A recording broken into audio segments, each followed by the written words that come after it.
Side है sir, मात्र 130 backup है? No backup. हम कंप्यूटर ही छुए इंटर में। नीति निर्माण के स्तर पर सिविल सेवा में सचिव स्तर पे जैसे कि जो वंचित वर्ग है उसकी भागीदारी बहुत ही कम है, तो सर उनकी पॉलिसी कैसे हम लोगों के फेवर में हो सकती है? मेरी ब्रॉडली थिंकिंग है कि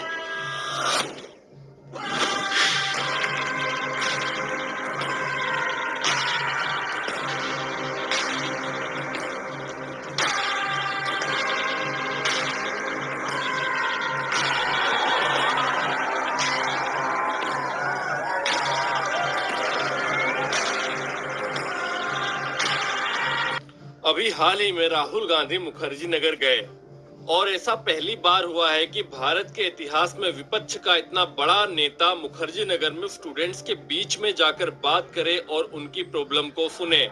इस वीडियो में आपको ये जानने मिलेगा कि एजुकेशन सेक्टर कितना बड़ा बिजनेस सेक्टर बन चुका है और किस तरह से आप लोगों की जिंदगी को बर्बाद किया जा रहा है, किसी और के द्वारा नहीं बल्कि आपके फेवरेट टीचर्स के द्वारा, इस एजुकेशन बिजनेस माफिया के द्वारा।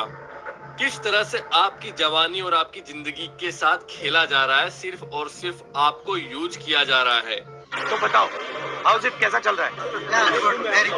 मैं देखना चाह रहा था आप लोग की सिचुएशन कैसी है, क्या हो रहा है, क्या पढ़ रहे हो, कैसे पढ़ रहे हो, क्या इश्यूज हैं, थोड़ा समझना चाहता था। अभी मैंने ये यात्रा की, आपने देखा होगा, कन्याकुमारी से कश्मीर, तो उसमें मुझे एक अजीब सी चीज देखने को मिली कि जब भी मैं युवाओं से, बच्चों से पूछता था क्या करना चाहते हो, तो सिर्फ 5 जवाब मिलते थे। मतलब 99.99% लोगों ने मुझे बस 5 जवाब दिए। Lawyer, doctor, engineer, IAS, IPS या फिर पुलिस और आर्मी। शायद एक लड़की मिली जिसने कहा कि मैं अपना बिजनेस चलाना चाहती हूँ। तो इसलिए मैंने सोचा कि मैं आज डायरेक्टली आपसे आगे थोड़ा पूछ लूं, आपकी एस्पिरेशन क्या है, क्या कर रहे हो, क्या कोशिश कर रहे हो, क्या मुश्किलें हैं, ये मैं समझना चाह रहा था।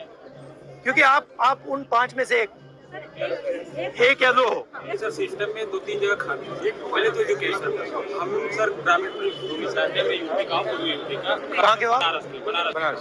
तो सर वहाँ सिस्टम ये दिक्कत है सर कि हम कंप्यूटर ही छुए इंटर में देखे आपको कि कंप्यूटर क्या होता है, तो हमारे लिए आईटी सेक्टर खत्म। फिर हमको जब तक पता चलता है कि आईटी सेक्टर का रोड मैप क्या है, अदर बिजनेस का रोड मैप क्या है, स्टार्टअप कैसे खुलते हैं, तो इसकी नॉलेज नहीं होती हमको, तो हम सिंपली बीए कर लेते हैं। फिर हमारे आगे अपॉर्चुनिटी दिखती है आर्मी, पुलिस, यूपीएससी, तो एक प्रतिष्ठावान जॉब हो जाती है यूपीएससी एंड स्टेट पीसीएस के लोक सेवा आयोग की सर्विसेज। आप सब ने ये डिसीजन लिया है कि आप कॉम्पिटिटिव एग्जाम में जाना चाहते हैं। ये जो डिसीजन आपने लिया है, ये आपका डिसीजन है या समाज का डिसीजन है या मामा पापा का डिसीजन है या भाई का डिसीजन, किसका है? आपका है। तो समाज का डिसीजन, हाँ, समाज का है। अगर हमें समाज को अपने ग्रोन अप करना है तो उसके लिए हमें कॉम्पिटिटिव एग्जाम तो क्लियर करना ही पड़ेगा। उसी के चलते एक रास्ता बचता हमारे पास कि हमारे पास एक अच्छी सैलरी हो और हम अपने आने वाली पीढ़ी को या फिर अपने सराउंडिंग को ग्रोन अप करा सकते। आपने यहाँ पर एक चीज नोटिस की होगी, जब राहुल गांधी ने पूछा कि आप इस कॉम्पिटिटिव एग्जामिनेशन को क्यों क्रैक करना चाहते हैं या कोई और काम क्यों नहीं करना चाहते, तो कुछ स्टूडेंट्स ने कुछ वैलिड रीजन दिए कि जैसा कि एक स्टूडेंट ने कहा कि वो बनारस से बिलोंग करता है और वहाँ पे यूपी का जो सिस्टम है वहाँ पर कंप्यूटर स्टार्टिंग से नहीं पढ़ाया जाता है, तो अगर किसी को आईटी फील्ड में जाना है तो उसके लिए आईटी में जाने के रास्ते ही बंद हो जाते हैं, उसको ज्यादा नॉलेज नहीं होती है, या गांव में रहने के कारण और कई सारी चीजों के बारे में पता नहीं होता है और भी उनको रिसोर्सेस नहीं मिलते हैं, तो लास्ट में एक ही ऑप्शन बच जाता है कि वो कॉम्पिटिटिव एग्जामिनेशन की तैयारी करें। उसके बाद राहुल गांधी ने एक और क्वेश्चन पूछा और उस क्वेश्चन से आपको समझ में आ गया होगा कि राहुल गांधी को ग्राउंड लेवल की कितनी समझ है। राहुल गांधी को बहुत ही गहरी समझ है कि समाज का युवा क्या फेस कर रहा है, ग्रामीण पृष्ठभूमि से जुड़ा हुआ युवा क्या फेस कर रहा है, एक कॉम्पिटिटिव एग्जामिनेशन की तैयारी करने वाला युवा क्या फेस कर रहा है, उसकी क्या प्रॉब्लम है, उसकी जिंदगी को किस तरह से बर्बाद किया जा रहा है और इस प्रॉब्लम को कैसे सोल्व किया जा सकता है। जब राहुल गांधी ने एक क्वेश्चन पूछा कि कॉम्पिटिटिव एग्जामिनेशन को क्रैक करने का जो आपका डिसीजन है, क्या वो आपका डिसीजन है या आपके पेरेंट्स का डिसीजन है या ये इस समाज का डिसीजन है, तो जो लड़की ने जो उत्तर दिया, और हम सब भी रिलेट कर सकते हैं कि कॉम्पिटिटिव एग्जामिनेशन को क्रैक करने का जो डिसीजन होता है वो मैक्सिमम केसेस में उत्तर भारत में, पश्चिमी उत्तर प्रदेश और पूर्वी उत्तर प्रदेश खास करके या बिहार में ये समाज का डिसीजन होता है। और ये समाज का डिसीजन कोई सोचा समझा डिसीजन नहीं होता, बल्कि एक भेड़ चाल की तरह लिया गया डिसीजन होता है कि जिस भेड़ चाल में लोग चल रहे हैं, जिस भेड़ चाल में समाज चल रहा है, उस भेड़ चाल में हम भी चलते हैं और हमारे बच्चों को भी उसी भेड़ चाल में ढकेल देते हैं। और आप सबको भी पता है कि सक्सेस रेट कॉम्पिटिटिव एग्जामिनेशन में 1% से भी कम है। मतलब अगर 100 लोग तैयारी करते हैं तो मात्र एक बच्चे का या एक से भी कम बच्चे का उसमें सिलेक्शन होता है। लेकिन YouTube की दुनिया में ऐसा भौकाल मचाया गया है कि कॉम्पिटिटिव एग्जामिनेशन को क्रैक करना बहुत ही ज्यादा आसान है, ये कोर्स ले लीजिए, अब तैयारी नहीं करोगे तो कब करोगे, इतनी वैकेंसी आ रही है, बम्पर वैकेंसी आ रही है, ये हो रहा है, वो हो रहा है। इस तरह से आपके माइंड को डाइवर्ट किया जाता है और आपको एक कैटेगरी में ही, एक कुएं के मेढक की तरह ही रखा जाता है, जिससे आप कुछ और ना सोच सके लाइफ में करने के लिए और अपनी जवानी इसी भेड़ चाल में बर्बाद कर दें। होना नहीं चाहिए। मान लो आपने ये कॉम्पिटिटिव एग्जाम किया और किसी ना किसी कारण आप पास नहीं हुए, तो फिर बैकअप क्या है? बैकअप है? No backup. बट आप लोग यंग जनरेशन हो बॉस, अगर आप लोग ये काम नहीं करोगे तो कौन करेगा? प्लान भी नहीं रखा किसी के पास, ये होना चाहिए। पास और मिडिल क्लास के पास प्लान नहीं होता नहीं, या तो हम सब एग्जाम क्लियर करेंगे या तो हमारी शादी शुरू करने से पहले प्लान बी के बारे में क्यों सोच रहे थे? नहीं सर, भैया, हाँ? मेरा यही आपकी एज क्या है? 21 पे आप कह रहे हो कि मुझे ऑप्शन भी नहीं चाहिए, मगर मेरी जिम्मेदारी है कि आपको ऑप्शन भी मिल जाए। इस वीडियो से आपको ये जानने मिला होगा कि कॉम्पिटिटिव एग्जामिनेशन के जितने भी टीचर्स हैं, उन लोगों ने स्टूडेंट्स का किस तरह से ब्रेन वॉश कर दिया है। इन सभी टीचर्स ने आजकल के यूथ की 21 साल के लड़के की सोचने समझने की क्षमता को बिल्कुल ही खत्म कर दिया है। जब राहुल गांधी ने पूछा कि क्या अगर आप इस कॉम्पिटिटिव एग्जामिनेशन में सफल नहीं होते हैं तो क्या आपके पास कोई प्लान बी है, तो यहाँ पर एक 21 साल का लड़का कहता है कि मेरे पास कोई भी प्लान बी नहीं है और हमारे पास प्लान बी होना भी नहीं चाहिए, क्योंकि हम प्लान बी के बारे में सोचे ही क्यों? अगर हम प्लान बी के बारे में सोचेंगे तो हम प्लान ए में जो हमारा लक्ष्य है उसके बारे में सक्सेसफुल हो ही नहीं पाएंगे। ये बातें सुनने में बहुत अच्छी लगती हैं, लेकिन रियलिटी में ऐसा होता नहीं है। आप कोई भी काम करिए जीवन में या आपकी लाइफ में, अगर आपने जो पहले जो काम किए होंगे उसमें भी आपने देखा होगा कि आप कोई भी काम करते हैं तो उसमें अगर 100 काम करेंगे तो उसमें आप सभी काम में सक्सेसफुल नहीं हो पाएंगे। आप अगर एक काम में फेल होंगे तो उसके बदले में आपके पास प्लान बी होना चाहिए कि अगर मैं ये नहीं कर पाऊंगा तो मैं क्या करूंगा। लेकिन जो इस लड़के ने बात की है कि प्लान बी होना ही नहीं चाहिए, प्लान बी ए पर ही अड़े रहो, ये बात ये लड़का नहीं कह रहा है, ये लड़के ने जितने भी टीचर्स की मोटिवेशनल वीडियोस देखी हैं उस मोटिवेशनल वीडियोस का प्रकोप है कि ये लड़का ये बात कह रहा है।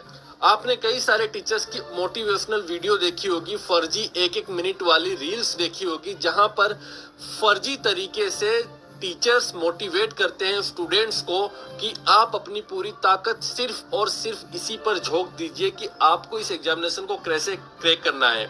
अगर आप फर्स्ट अटेम्प्ट दे चुके हैं, सेकंड अटेम्प्ट दे चुके हैं, थर्ड अटेम्प्ट दे चुके हैं और अगर बार बार आप फेल भी हो रहे हैं, तब भी आप प्लान बी की तरफ मत जाइए। आपका सिलेक्शन बहुत ही जल्द होने वाला है, आपको सफलता मिलने वाली है। आप प्लान ए पर ही फोकस्ड होकर रहें और आपके अंदर जो कमियां हैं उसको सुधारते रहें। कमियों को कैसे सुधारना है, हमारा जो एक नया बैच आ रहा है, हमारा जो एक नया कोर्स है, इसको परचेस कर लीजिए, इससे आपकी कमियां सुधर जाएंगी। और इस तरह की मोटिवेशनल वीडियो, फर्जी मोटिवेशनल वीडियो, ब्रेन वॉश करने वाली वीडियोस किसी एक टीचर के द्वारा नहीं बल्कि सभी टीचर्स के द्वारा कंटिन्यूसली बनाई जा रही हैं, उनके बिजनेस को सस्टेन करने के लिए, उनको बिजनेस को बढ़ाने के लिए, बनाए रखने के लिए। और एक साइकोलॉजी होती है ह्यूमन माइंड की कि एक ही झूठ को अगर बार बार रिपीट किया जाएगा तो वो झूठ सच बन जाता है। ये जो 21 साल का शख्स आपको स्क्रीन पर दिख रहा है, इसने जो ये बात की है कि प्लान बी नहीं होना चाहिए, ये उसी मोटिवेशनल वीडियो का प्रकोप है कि ये लड़का दिन भर मोटिवेशनल वीडियो देखता रहता है।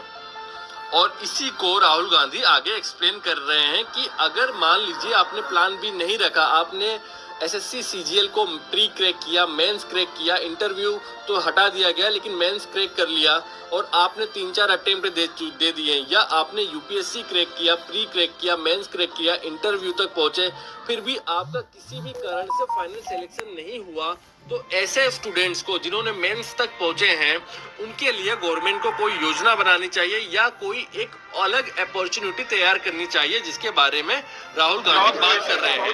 सर लोकसभा आयोग है यूपी स्टेट सर 500 वैकेंसी जाती थी सर, 10 लाख अप्लाई करने वाले लोग हैं, सीट है सर मात्र 130 सर। अप्लाई करने वाले तो लोग हैं, सीटें लगातार जा रही हैं और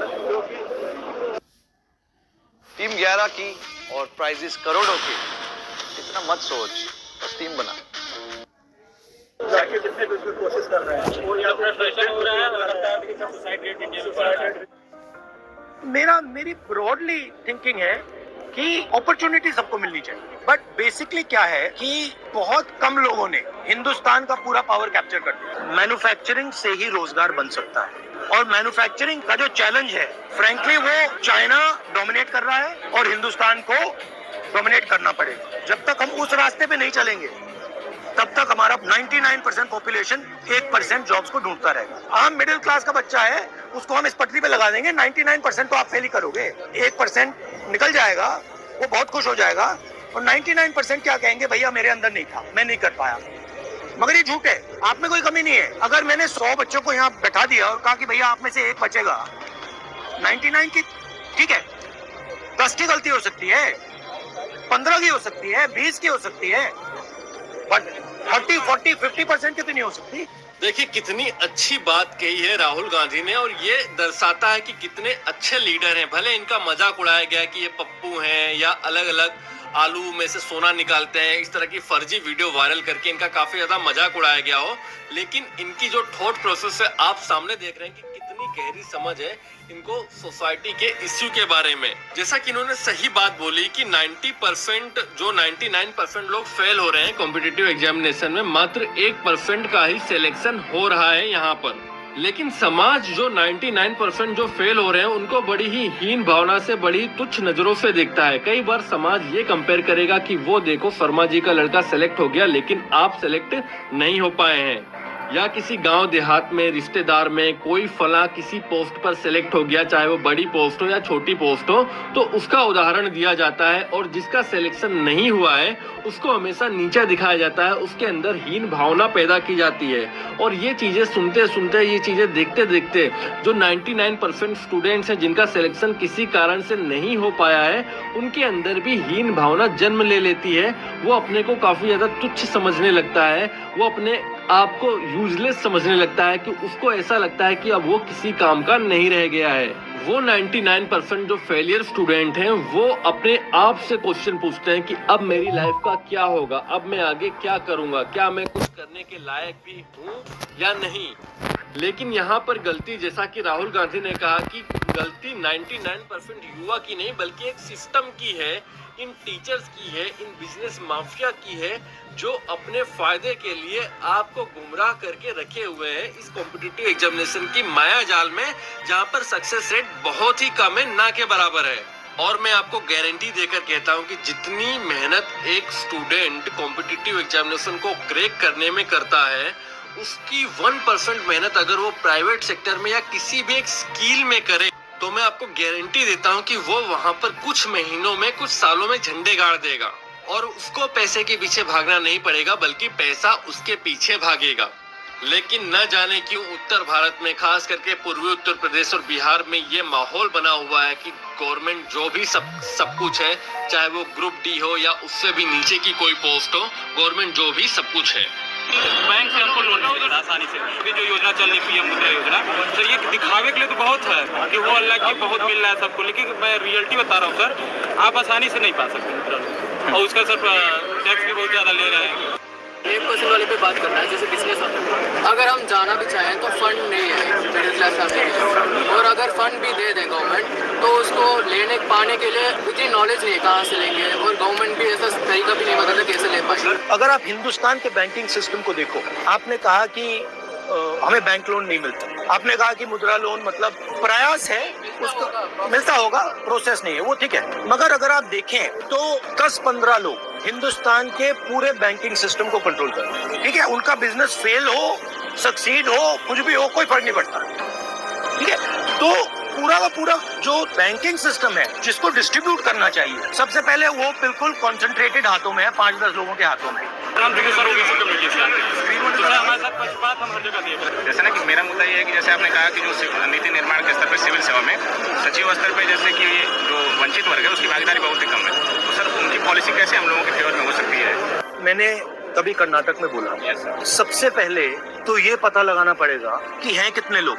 अगर मतलब हम यहाँ कुछ बांटना चाहते हैं तो हमें ये तो पता लगाना पड़ेगा भैया यहाँ पे कितने कितने अलग लोग। तो मैं सोचता हूँ कि पहला कदम सेंसस। अभी हड्डी टूटी है तो एक्सरे तो करना पड़ेगा ना, एक्सरे के बिना मैं वहाँ पे इलाज करना शुरू कर दूं, कोई मतलब नहीं है। उसके बाद एक बार पता लग गया कौन लोग हैं, फिर पॉलिसी बनाने में आसान हो जाती है। मुझे बहुत खुशी हुई सर, मैं आपको बहुत शुक्र करता हूँ सर। पहले आप ऐसे नेता है जो राष्ट्रीय स्तर पर ये बात रखिए। आप एज अ पॉलिटिशियन कैसे सजेस्ट करेंगे कि पॉलिटिशियन में कैसे पॉलिटिकल करियर में भी अलग अलग तरीके होते हैं, तो मेरा तरीका थोड़ा अलग है। मेरी सोच है और ये नेचुरली मेरे अंदर है कि जो कमजोर है, जिसको अपॉर्चुनिटी नहीं मिल रही है, जिसको दबाया जा रहा है, जिसको डराया जा रहा है, धमकाया जा रहा है, उसकी रक्षा करना मेरे लिए पॉलिटिक्स है।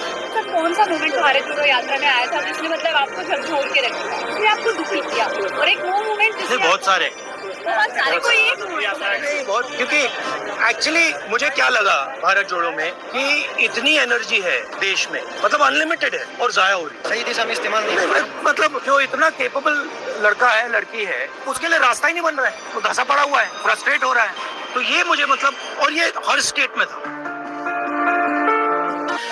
इस देश के युवा के पास बहुत ज्यादा एनर्जी है आज के समय में। ये आप लोग अपने आसपास भी देख रहे होंगे और आप अपने अंदर भी देख रहे होंगे कि आज का यूथ कितना ज्यादा मेहनती है, कितना ज्यादा फोकस्ड है, कितनी गहराई से वो काम कर रहा है और काम करना चाहता है।